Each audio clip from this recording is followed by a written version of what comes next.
Pronto, vamos lá. Conseguem me ouvir?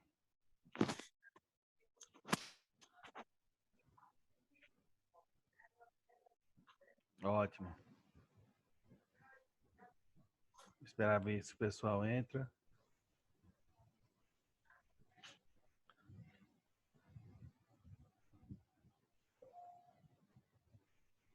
Gente, alguma dúvida por enquanto?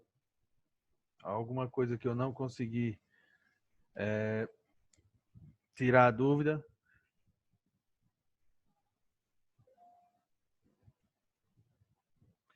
Pronto, deixa eu só retomar aqui a apresentação então.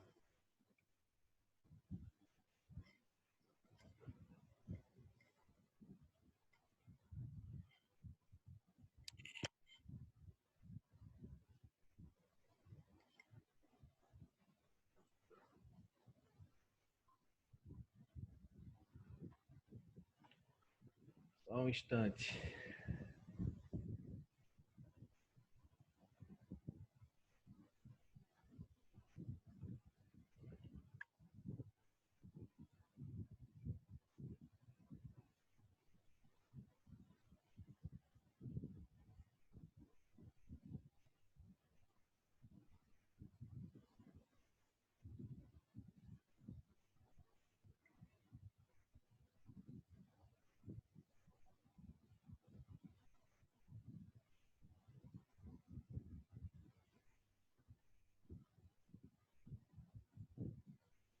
Pronto, estão conseguindo ver minha tela aí? Tô, Tainan, tô gravando sim. Foi isso que sobrou dela.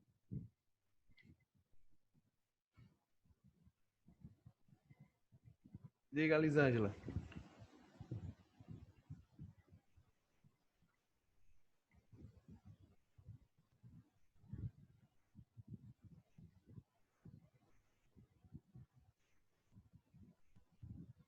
O spin-off. Certo. O que é que não ficou muito claro para você?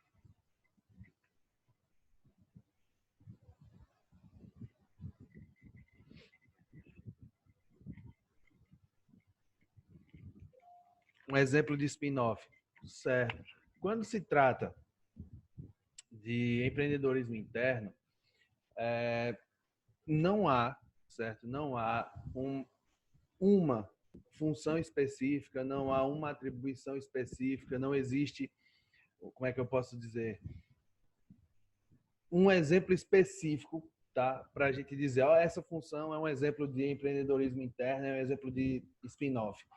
Quando se trata de spin-off, é uma inovação, é uma busca por inovação, uma busca por uma solução de uma necessidade que pode partir de qualquer tipo de empregado dentro da empresa.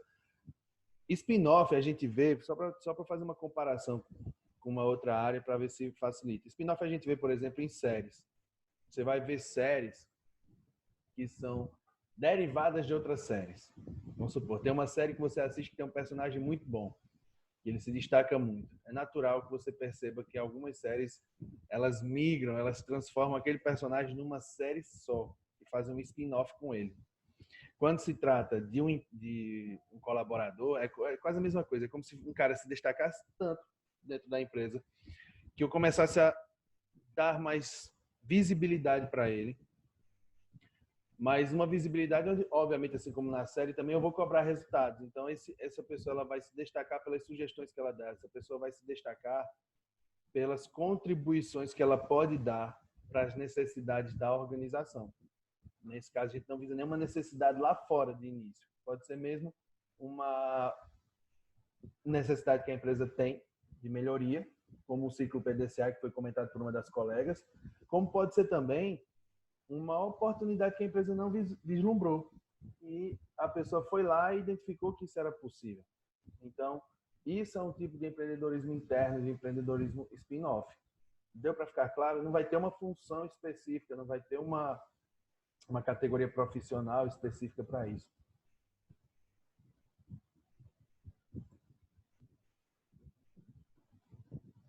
Pronto, vamos lá então.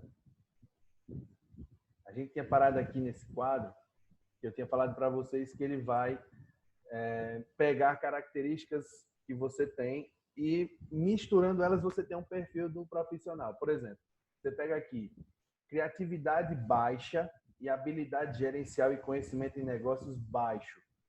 Isso é característica de quem serve para ser somente empregado. O cara não tem criatividade e inovação e nem tem as habilidades gerenciais necessárias para um negócio.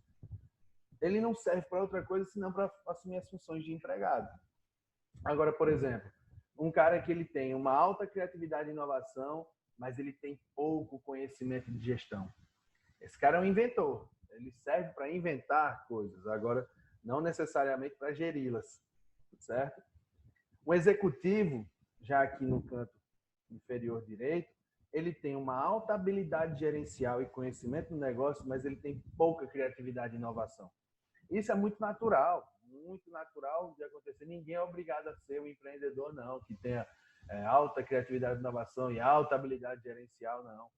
Não é assim, ninguém é obrigado a ser. Eu acho que é uma bobagem você ficar cobrando que as pessoas sejam todas altamente inovadoras e criativas e que consigam gerir negócios e tal. Porque, infelizmente, isso é o ideal, e o ideal só vive no campo das ideias, então não adianta você querer cobrar das pessoas esse tipo de características quando você mesmo não as tem, né? Vamos ser bem sinceros. Mas esse quadro é legal porque ele dá um perfil, né? Então se encaixem aí e vejam para que é que vocês servem. O gerente tradicional e os empreendedores. É importante destacar a diferença entre gerente ou administrador e o empreendedor, de forma ampla. Uma das grandes diferenças é que eles trabalham, e o gerente ou administrador, eles trabalham em organizações e que o empreendedor define o objeto que vai determinar seu próprio futuro. Então, assim, você vai ver empreendedores em diversos ramos que não são necessariamente empresas, tá certo?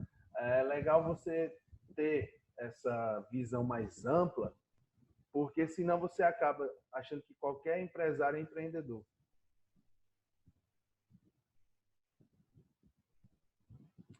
Sim, Tainan, com certeza.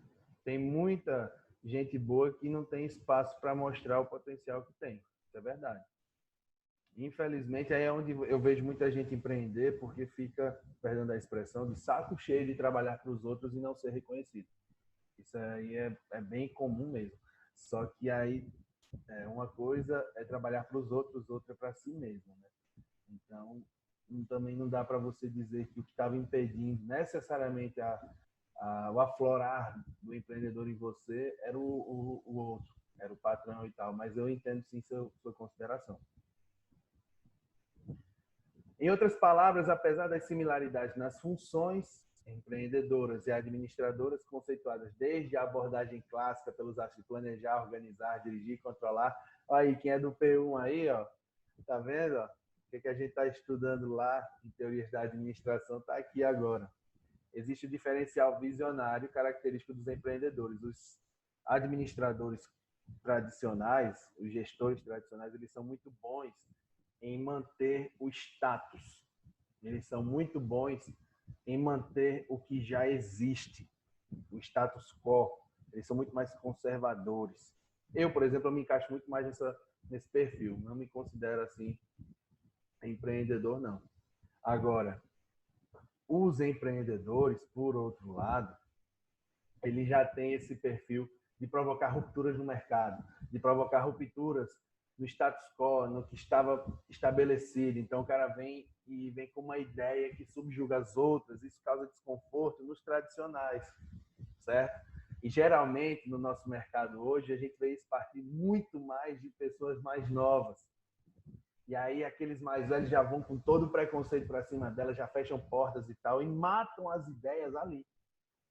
Era muito comum você ver nos Estados Unidos, década de 90, nos 2000, e para trás, grandes empresas comprarem ideias novas que estavam surgindo em garagens, inclusive, e matava a ideia ali.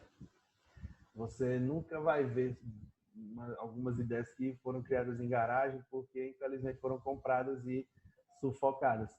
Exatamente porque a ideia nunca foi estimulá-las, mas sim oprimi-las ali naquele espaço para que a gente nunca soubesse e se mantivesse o mercado como ele sempre foi. Vamos lá? Deixa eu ver o chat aqui, que alguém falou. Não, Núria. Não tem necessariamente, não. Assim, o ideal é que ele tenha conhecimento do negócio. Conhecimento do negócio. Mas ele não vai ter necessariamente as habilidades gerenciais que um administrador tem. Eu vou passar, inclusive, para vocês aqui. Eu não vou reproduzir aqui um vídeo. Eu vinha com 2 vídeos, eu vou colocar eles lá no Google Classroom, que são ótimos. Um vem logo a seguir, depois desse slide, e ele é exatamente o discurso de um cara que está nessa sua pergunta por inteiro, que é o Steve Jobs. Steve Jobs, ele foi o fundador da Apple, e, infelizmente ou felizmente, em um determinado momento, ele foi afastado da Apple pelos executivos. Porque quando uma empresa cresce desse jeito, surgem limitações. Então, tipo, eu tenho essa ideia, eu fiz isso acontecer, eu sou muito bom com tecnologia, mas eu não sei gerir. E aí eu preciso contratar gente que saiba. E essas pessoas começam a ocupar na empresa cargos altos e começam a dar a cara delas de gestão, e isso é necessário, é importante. Só que aí eles começaram a tomar decisões e mostraram para o Steve Jobs que era melhor ele se afastar, porque ele estava levando a Apple para um penhasco, porque era tanta ideia que ele estava tendo, tanta inovação que ele queria fazer, mas toda inovação tem um custo, e não estava dando tempo de capitalizar essas ideias.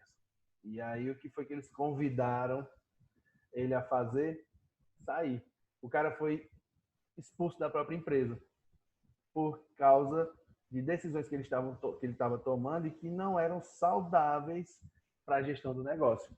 Então, assim, aí você vê que nem sempre é possível de combinar todas essas habilidades, mas isso também não é necessário, não, certo? Olha, o vídeo viria logo a seguir. Eu vou publicar o vídeo, que é esse aqui, ó, Discurso do Steve Jobs. É legal que ele conta a história dele. Você vê a história desse cara, é fenomenal a forma como ele deu a volta por cima. E, para quem não sabe, ele morreu, né? Mas ele deixou um legado enorme. Tem filmes sobre a vida dele. O discurso que ele fez no lançamento do iPhone é um dos vídeos mais assistidos sobre gestão e inovação do mundo. O mundo parou para ver o discurso dele. Então, quem tiver a oportunidade, procure isso no YouTube. Eu vou deixar esse link e o do último vídeo que eu ia passar no Google Classroom. Por favor, assistam, que vale a pena. Agora aqui falando sobre mulheres. Pontos que configuram a importância do papel empreendedor das mulheres. Primeiro, é importante falar sobre empreendedorismo feminino, que é uma tendência. A gente está no século 21, 2020. O papel econômico que as mulheres têm, ou seja, elas geram ocupações para elas e outras pessoas, isso é importantíssimo no contexto atual. Papel social possibilita o equilíbrio entre trabalho e família, e ainda político, porque aumenta a sua autonomia. Eu acho importantíssimo falar nessa disciplina. Sim, Igor, destroem a ordem de mercado vigente. É exatamente isso. Caio colocou, muita gente ainda crê que se ele estivesse vivo e estivesse na empresa, a Apple hoje em dia seria totalmente diferente, vai fornecer o mesmo todos os anos. Pois é, vai saber. Ficaram os gestores, né, os administradores, os caras sabem explorar, porque o iPhone é o produto com a maior margem de lucro no mercado mundial. Ninguém proporcionalmente consegue lucrar mais do que a Apple. Então, assim, os caras são muito bons em explorar isso. Mas será que eles estão dando continuidade ao legado criativo do Jobs? Né? Vai saber. E quando se trata de empreendedorismo feminino, mulheres da turma, e os homens que se interessam por essa temática, saiba que empreendedorismo feminino é um tópico muito debatido no meio acadêmico. Está muito em voga devido às conquistas que as mulheres vieram obtendo nos últimos anos, principalmente no mercado de trabalho, mas ainda está muito distante de chegarmos a um equilíbrio entre os sexos no que diz respeito ao empreendedorismo. Eu não vou dizer que não são, né? Então, assim, quando se trata de empreendedorismo feminino, a gente precisa reconhecer há espaço, há mercado, mas é um desafio enorme, tendo em vista aspectos socioculturais, tá certo? Não dá para falar de empreendedorismo feminino sem nos soltarmos dessas amarras.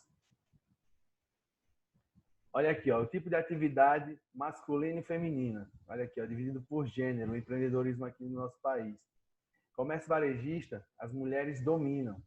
Indústria de transformação, também. Alojamento e alimentação é com elas. Atividades de serviços coletivos, já são os homens. Atividades imobiliárias, também. Construção, é ínfima a participação feminina. Transporte e armazenagem, a mesma coisa. Vendas e manutenção de veículos não tem nenhum dado registrado. Não tinha em 2013 nenhum dado registrado. Ou pelo menos não fechou nem em 1%. E aí isso remete ao quê? Por que a gente não vê empreendedoras nesse tipo de ramo? Qual é a opinião que vocês têm? Qual a justificativa para isso? Digitem aí. Alguém se arrisca?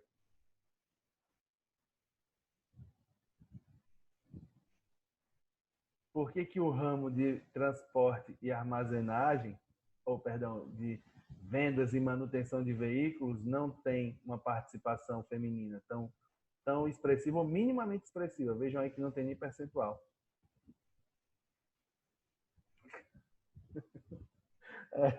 Eu não quero se melar, né? Boa. É exatamente dessa questão cultural. É uma profissão masculinizada, é um nicho masculinizado.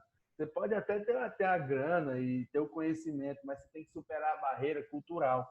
Como é que você vai chegar para um homem dizer que entende mais da mecânica do carro dele do que ele próprio? Estou falando que você não entende, mas eu estou falando que talvez ele não aceite, né? Exatamente. Preconceito é algo cultural no nosso país, né?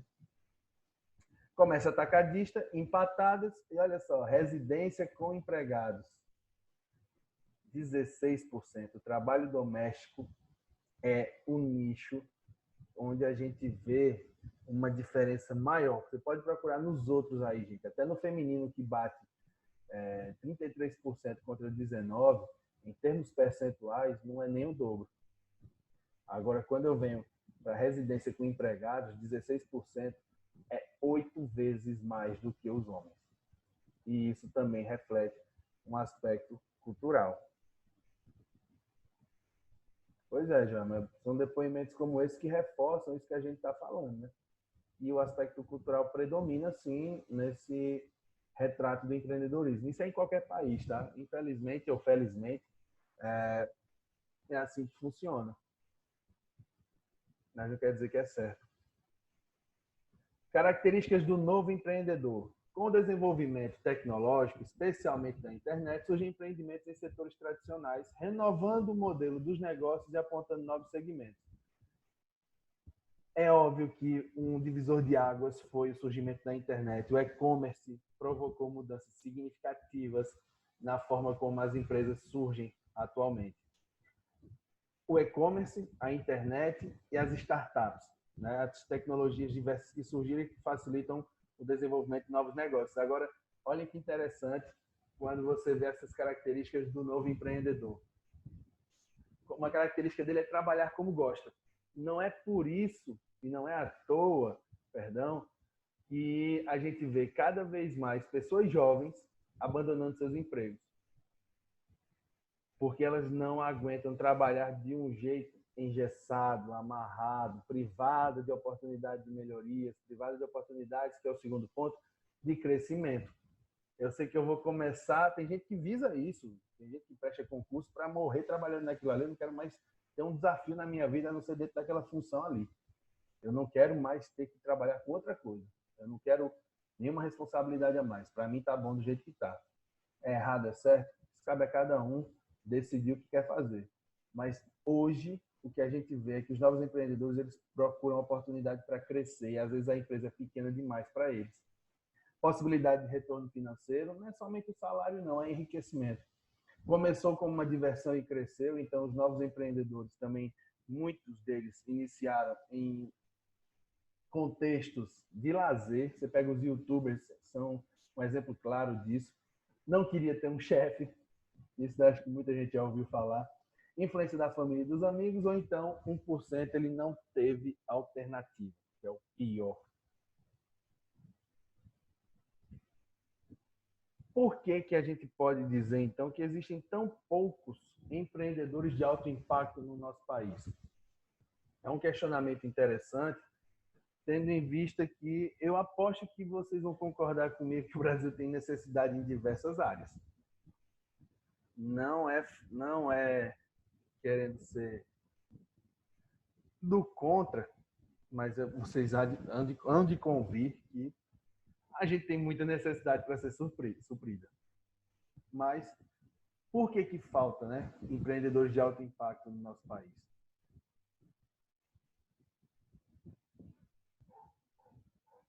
Não tenha dúvida que essa sua justificativa, cara, tem fundamento. O aspecto cultural atrapalha, né? Imagina o aspecto financeiro. Vejam as discussões que a gente tem hoje em redes sociais, nesse momento de pandemia. Sim, Patrícia, falta de formação.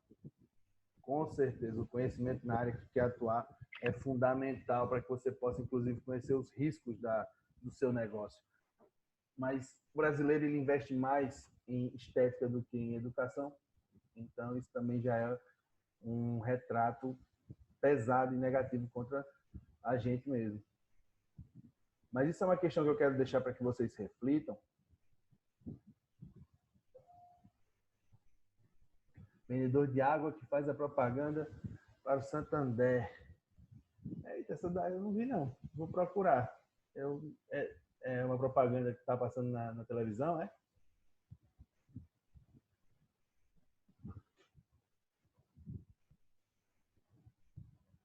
Eu não vi. Não tenho conhecimento dessa, não. Mas eu vou procurar dar uma olhada. Passou algum tempo. Eu vou procurar e aí eu posto até esse comentário, eu faço na próxima aula. Deixa eu ver aqui.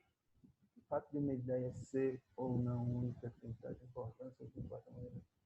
Com certeza, nem, não tenha nem dúvida. Ideia única, hoje em dia, eu acho que talvez vocês não vá mais encontrar, não. Porque, assim, sabe aquela frase que nada se cria, tudo se copia? Está muito válido hoje em dia, é muito compartilhamento de informação. Às vezes são pessoas em locais diversos do mundo que se juntam em fóruns na internet, começam a debater uma temática e tem um estalo. E é assim, não é igual, porque não foi combinado, mas é quase a mesma coisa que a gente vê. Então, assim, essa segunda alternativa que você coloca, Núbia, ela é muito válida mesmo. O que importa é a maneira que utiliza a ideia. Um vídeo, um filme que serve de indicação e fala exatamente sobre isso é o filme do McDonald's, o Fome de Poder. São dois irmãos que criaram ali o restaurante e vem um cara que faz com que ele vire a franquia que a gente conhece hoje. Não tenha dúvida. Aqui em São José, nada se cria, minha filha. Aqui a galera gosta de copiar. E quando não copia daqui, copia de fora. E às vezes quebra, porque traz uma ideia de fora que não se adequa à nossa realidade. Certo? Deixa eu ver aqui. Segue para vocês, gente, essa sugestão de leitura, tá? Como vocês vão ter acesso depois, é só digitar esse link no Google ou no seu navegador que vai abrir. É um arquivo em PDF que fala sobre o Observatório do Empreendedorismo aqui no nosso país, tá certo? É um relatório de 2013, porque esses arquivos não saem anualmente, não, tá? Aí que alguém aqui falou no chat.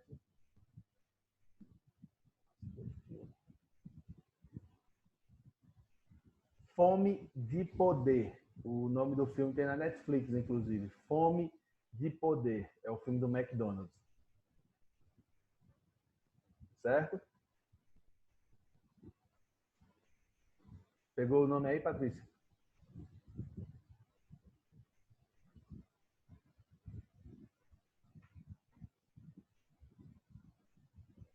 Olha, esse é outro vídeo que eu vou disponibilizar para vocês lá no Google Classroom, um link. Eu peço que vocês assistam porque vale muito a pena. Eu não vou colocar aqui porque vai acabar tomando o tempo da aula que a gente pode aproveitar de uma forma melhor. Já que estamos nesse contexto, vocês conseguem ver isso em alguma outra oportunidade bem mais fácil, tá certo?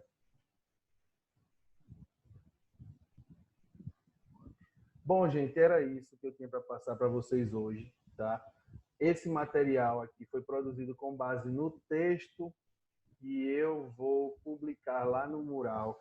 Minhas publicações no mural da sala do Google Classroom, elas são programadas de acordo com os dias de nossas aulas, tá certo? Ou então com alguma data específica que eu achei importante colocar.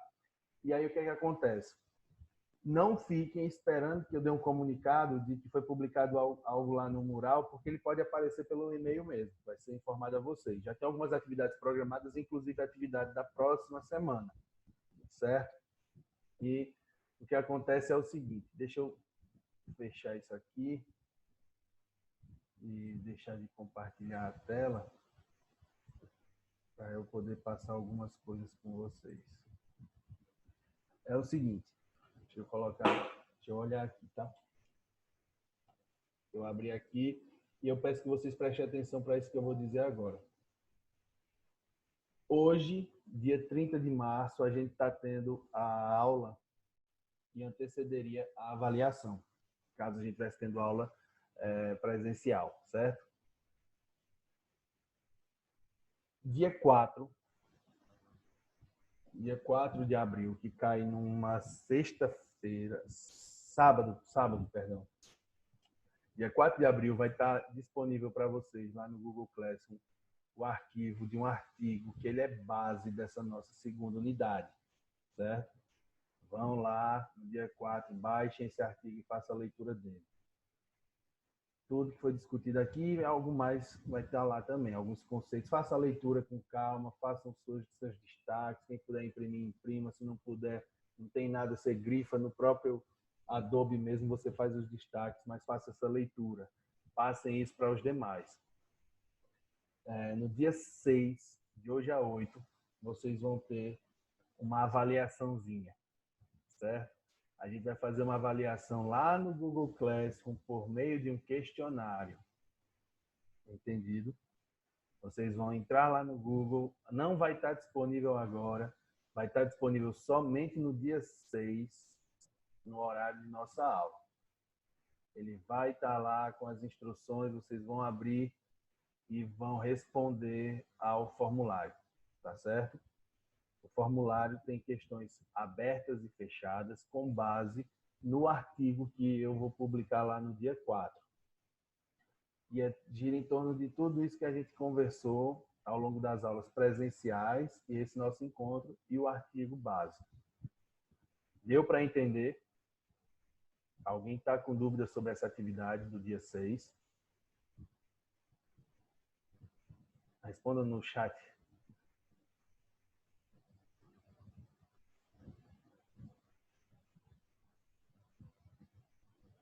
Certo? Então, vai estar lá no dia 4 o artigo, no dia 6 a atividade. Não deixem de responder, não. Tá certo? Quando o nosso próximo encontro vai ser no dia 13, tá certo? Porque no dia 6 vai ser essa atividade. Sim, Diego, o artigo já é outro, tá certo? Esse artigo já é outro. Ô, Patrícia, eu acho que não vai ser a nota da primeira unidade porque o pessoal da faculdade não quer que a gente faça essas avaliações. Eles acham que não é a metodologia mais adequada para o momento, certo? Mas façam essa atividade como se fosse. Levem a sério, façam com seriedade. Sim, terá que ser no dia 6 mesmo, no horário da nossa aula, tá certo? Eu estou padronizando tudo de acordo com o horário de aula, porque seria um horário onde todos deveriam estar ocupados comigo ou com as minhas atividades, certo? Aí eu vou publicar um outro artigo, que é esse do dia 4. Já tem um lá que eu já publiquei antes. Eu vou publicar esse também, certo? Leiam o primeiro que eu publiquei e esse que será publicado no dia 4. É uma mescla dos dois, certo? Mas eu digo o seguinte, o primeiro artigo ele é mais fundamental. Leiam o primeiro artigo. tá certo? Eu vou passar para vocês as orientações. Deixa eu só abrir aqui. Eu só tenho que falar mais umas coisinhas rapidinho, tá certo? Só para não passar nada errado.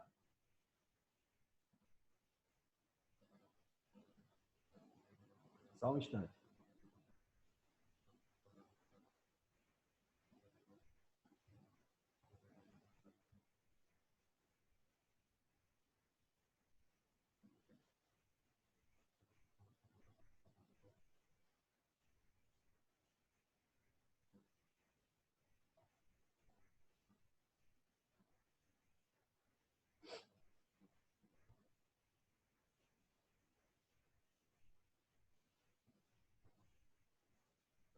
Perdão, gente, perdão. Deixa eu deixar bem claro aqui.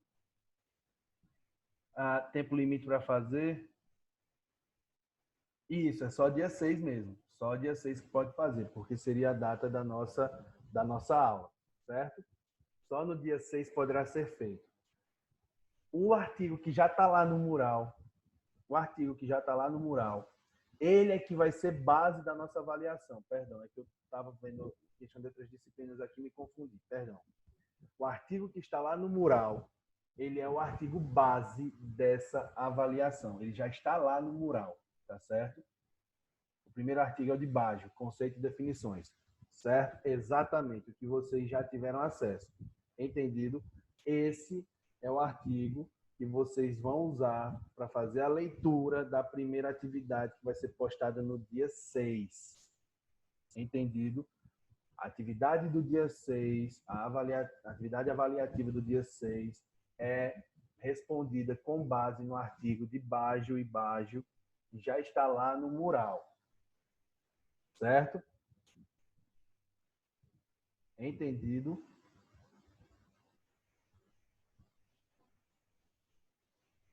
Ótimo.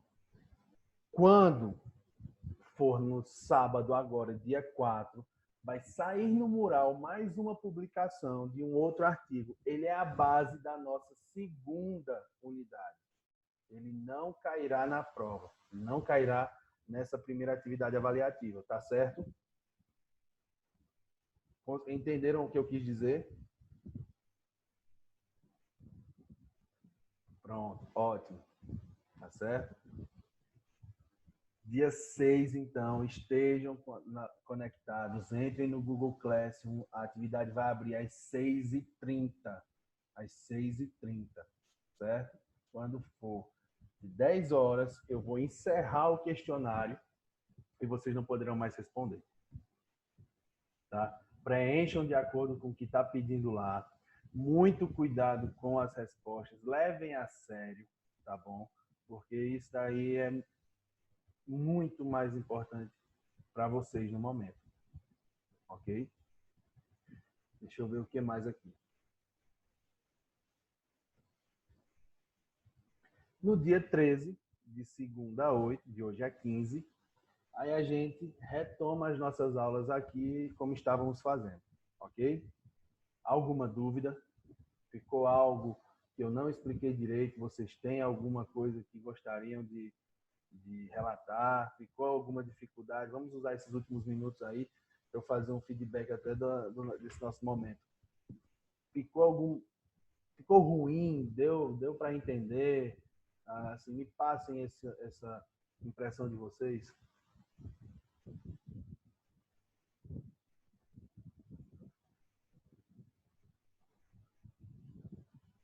Eu vou permitir, como a gente tem tempo. Ô, Diego, vai ser das 18h30 às 21h10, tá certo? Não, vou deixar até às 22 horas. Das 18h30 às 22 horas. Pronto, fechou. 18h30 às 22 horas. Obrigado. Eu não fico pedindo para vocês falarem, que é para eu ver que vocês gostaram, não. É só porque eu preciso perguntar mesmo.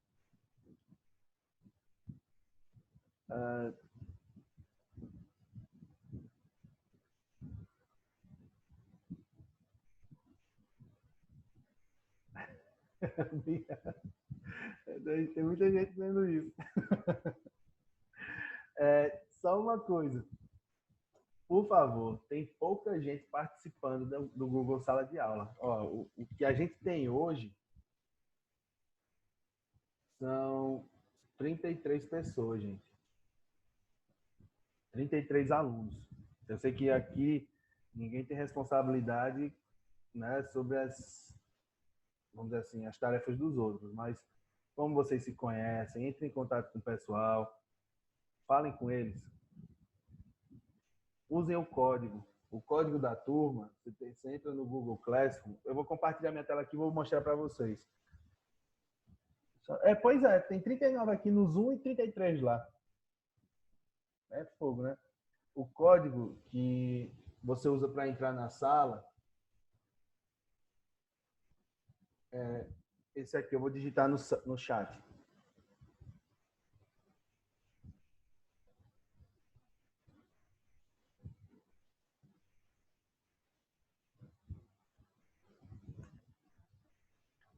Você vai fazer o seguinte: se você tiver pelo computador, você não precisa baixar nada, tá certo? Você precisa ter uma conta do Gmail e acessar pelo seu computador. Eu vou fazer para vocês, observem aqui, rapidamente eu vou compartilhar minha tela e eu peço que vocês acompanhem, tá certo?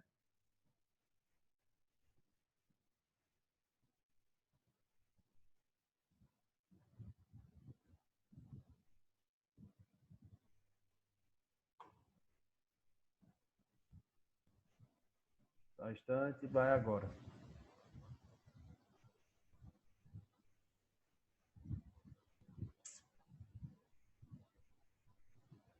Estão vendo aqui? Conseguem ver minha tela? Esses são os meus e-mails. Isso é para vocês verem a quantidade de gente que eu estou gerindo nas salas de aula. É gente pra caramba. Aí toda interação gera um e-mail, por isso está lotado aqui. Você vai fazer um Gmail, certo? Com esse seu Gmail, você vai aberto, você abre o Gmail no computador, por isso que eu estou falando. Se você tiver pelo computador, não precisa baixar o aplicativo. O aplicativo é só para quem não vai fazer pelo computador, vai fazer pelo celular, o smartphone ou o tablet, certo? Você vai vir aqui, ó, nesses botõezinhos aqui do Google, vai procurar aqui, vai ter Google Sala de Aula. Se não tiver aqui em cima, como está no meu, é só procurar mais embaixo que ele vai aparecer. Clica em Google Sala de Aula. Deixa eu puxar isso mais para cá. Você vai aqui no Google Sala de Aula, vai abrir as janelas de todas as salas que você faz parte. No caso de quem não está fazendo parte de nenhuma, não vai abrir tela nenhuma, não vai aparecer nada disso aqui, certo? Mas na minha, como eu já tenho algumas salas abertas, aparece. E nesse botão mais, aqui em cima no canto superior direito, perto da sua foto, caso você tenha colocado alguma, você quando clica aparece participar da turma ou criar turma. Aí você vem aqui em participar da turma e ele vai pedir o código, que é esse que eu coloquei, tanto no WhatsApp quanto no chat aqui agora. Deu para entender, gente, como é que faz pelo computador? Falem comigo aí.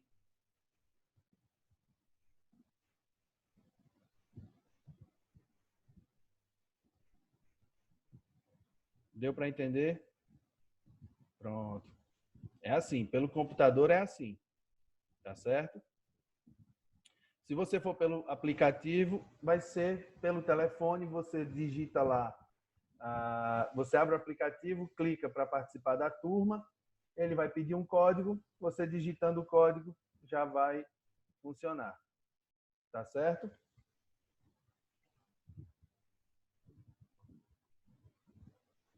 Falta menos de um minuto, alguma dúvida sobre isso, qualquer coisa, vocês podem mandar lá no grupo que a gente vai se falando. Mas no YouTube tem muito tutorial de como usar o Google Sala de Aula, tá certo? Tem sempre uma busca lá. Os arquivos das aulas eu vou tentar compartilhar o mais rápido possível.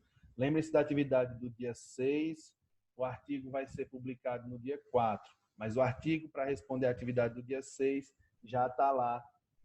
É só vocês darem uma lida e leiam com atenção, tá certo? Entendido? E, por favor, façam uma coisa para mim. Deem esses comentários que vocês falaram aí lá no grupo de vocês.